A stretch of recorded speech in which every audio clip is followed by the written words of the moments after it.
Kenapa ada orang jual macam-macam produk, penat gila tapi sale tak jalan? Tapi ada orang jual perfume je, steady je masuk duit setiap hari. Saya nak share satu benda yang ramai orang tak sedar. Ramai usahawan kecil hari ini jual produk yang orang kena fikir dulu baru nak beli. Contoh, suplemen lah, gadget lah ataupun produk-produk yang mahal. Customer akan fikir, perlu ke aku beli? Nanti dululah. Akhirnya kita tunggu customer pula tak datang. Penat buat marketing tapi sale slow. Tapi beza dengan perfume. Perfume ni dia bukan produk perlu tapi produk yang nak. Dan benda nak ni orang tak fikir panjang. Nampak bau best, terus beli. Harga okey, terus grab. Kawan pakai, kita pun nak. Sebab tu perfume ni antara produk paling senang nak jual.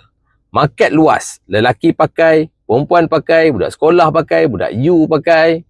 Dan yang paling best, customer perfume ni bukan beli sekali. Dia akan repeat. Nak ada banyak jenis.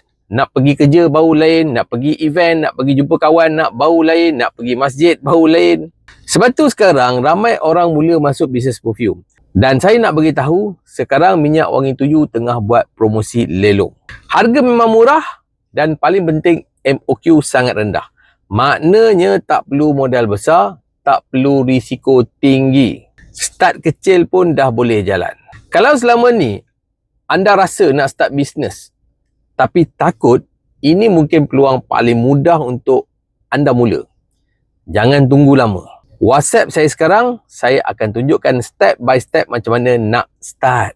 Saya dah nampak ramai orang start kecil, mula dengan few bottles, hari ni dah ada income sendiri. Soalan dia sekarang, anda nak terus tengok je ke atau anda nak mula?